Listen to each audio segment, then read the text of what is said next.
Hello my dear viewer, परत एकदा खूप महत्त्वाची इन्फॉर्मेशन तुमच्यासाठी घेऊन आली आहे. खूप महत्त्वाची इन्फॉर्मेशन आहे. व्हिडिओ शेवटपर्यंत नक्की पहा. महाराष्ट्र शासन आरोग्य विभाग जिल्हा परिषद नागपूर यांच्याकडून हे नोटिफिकेशन जाहिरात येत आहे. यामध्ये आरोग्य विभाग जिल्हा परिषद नागपूर वॉक इन इंटरव्ह्यूद्वारे तदर्थ वैद्यकीय अधिकारी गट ब ची ही पद भरणे आहे. वैद्यकीय अधिकारीशी रिलेटेड आहे, ज्यांच्यामध्ये BAMS यांची कंत्राटी पद्धतीने पदे भरण्याबाबत ही थेट मुलाखत त्यांनी आयोजित केलेली आहे. फ्रेंड्स, माननीय जिल्हाधिकारी नागपूर यांच्या अध्यक्षतेखाली गठीत करण्यात आलेल्या निवड समितीद्वारे आरोग्य सेवा या संवर्गातील नागपूर जिल्हा परिषद अंतर्गत असलेल्या आयुर्वेदिक, ॲलोपॅथिक दवाखाने, प्राथमिक आरोग्य पथके, फिरती पथके, जिल्हा परिषद दवाखाने येथील रिक्त पदे तदर्थ वैद्यकीय अधिकारी गट ब म्हणजेच BAMS म्हणून कंत्राटी पद्धतीने 11 महिन्याच्या कालावधीसाठी तात्पुरत्या स्वरूपात भरावयाची आहेत. तर यामध्ये जी डिटेल इन्फॉर्मेशन त्यांनी या ठिकाणी दिलेली आहे, ही जी वॉक इन इंटरव्ह्यू असणार आहे, यामध्ये कोणत्याही पद्धतीचा फॉर्म भरायचा नाहीये. ऑफलाईन ऑनलाईन पद्धतीने यामध्ये डायरेक्टली तुम्हाला काय करायचं आहे, तर कॉन्ट्रॅक्च्युअल बेसचं हे पद आहे, गट ब चं आहे. BAMS एज्युकेशन यामध्ये अनिवार्य असणार आहे.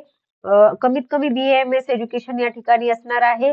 तर यामध्ये तुम्हाला डायरेक्टली वॉक इन इंटरव्ह्यू साठी तिथे प्रेझेंट असायचं आहे. म्हणजे इच्छुक BAMS उमेदवारांनी थेट मुलाखतीकरिता नमूद दिनांक व वेळेत उपस्थित राहावयाचे आहे. त्यानंतर वरील प्रमाणे दर मंगळवारी पदे रिक्त असल्यास मुलाखत सत्र सुरू राहील.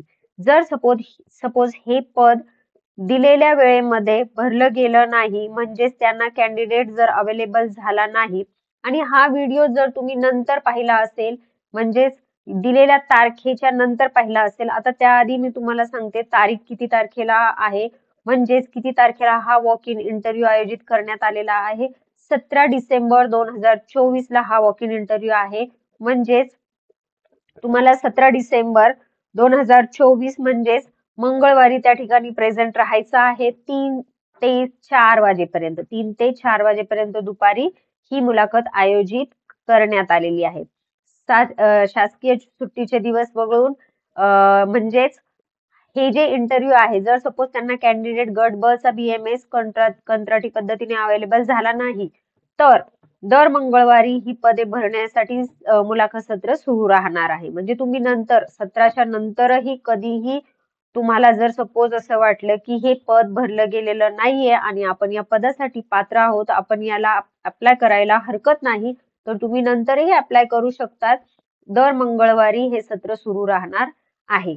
उमेदवारांनी येताना BAMS पदव्युत्तर पदवी पदविका यांचे सर्व वर्षाचे गुणपत्रक, पदवी प्रमाणपत्र म्हणजे गुणपत्रक आणि तुम्हाला प्रमाणपत्र, पदवी आणि पदविकाचे प्रमाणपत्र सुद्धा त्या ठिकाणी घेऊन जायचं आहे. वैद्यकीय परिषदेची नोंदणी प्रमाणपत्र न्यायचं आहे. वयाचा दाखला, अनुभव प्रमाणपत्र, अलीकडील पासपोर्ट साईजचा फोटो न्यायचा आहे व आवश्यक प्रमाणपत्रांची मूळ व छायांकित प्रतीचा एक संच, फोटो असलेले ओळखपत्र इत्यादी सोबत घेऊन येणे आवश्यक आहे.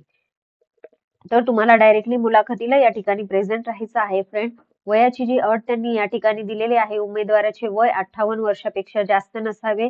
तसेच अनधिकृत गैरहजर असलेल्या, संपामध्ये सहभागी असलेले, शासन सेवेत शिस्तभंग कार्यवाही करिता काढून टाकलेले, म्हणजे गैरप्रकार ज्यांच्या बरोबर झालेला आहे असल्या वैद्यकीय अधिकाऱ्यांनी यांना अर्ज करता येणार नाही आणि त्यांनी करूही नाही.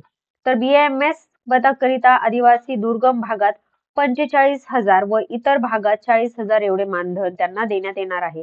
तुमचं जरी एज्युकेशन BAMS असेल फ्रेंड आणि तुम्ही जर या पदासाठी अप्लाय करू शकता, जर सपोज आदिवासी दुर्गम भागात तुमचं सिलेक्शन होत असेल, तर तुम्हाला 45,000 पर मंथ या ठिकाणी मानधन मिळणार आहे. आणि जर सपोज तुमचं इतर भागामध्ये सिलेक्शन झालं असेल, तर 40,000 रुपये पर मंथ एवढं तुम्हाला मानधन असणार आहे. तर खूप महत्वाची ही पोस्ट आहे, गट ब ची पोस्ट आहे आणि 11 महिन्याचा च्या कालावधीसाठी हा करार तुमच्या बरोबर करण्यात येणार आहे. जर सपोज तुम्ही या पदासाठी अप्लाय करता किंवा या ठिकाणी तुम्ही मुलाखतीसाठी जर प्रेझेंट राहता तर फ्रेंड, आय गेस हा व्हिडिओ तुमच्यासाठी इन्फॉर्मेटिव्ह झाला असेल. जर तुम्हाला ही असली इन्फॉर्मेशन पुढेही फ्युचरमध्ये पाहिजे असेल तर आपल्या या चॅनलला सबस्क्राईब करून ठेवा. आपल्या या व्हिडिओला लाईक करा, तुमच्या फ्रेंड्समध्ये जास्तीत जास्त शेअर करा, जेणेकरून ज्यांना गरज आहे त्यांना या व्हिडिओचा लाभ मिळेल, यूज होईल आणि ते या पदासाठी अप्लाय करू शकतील.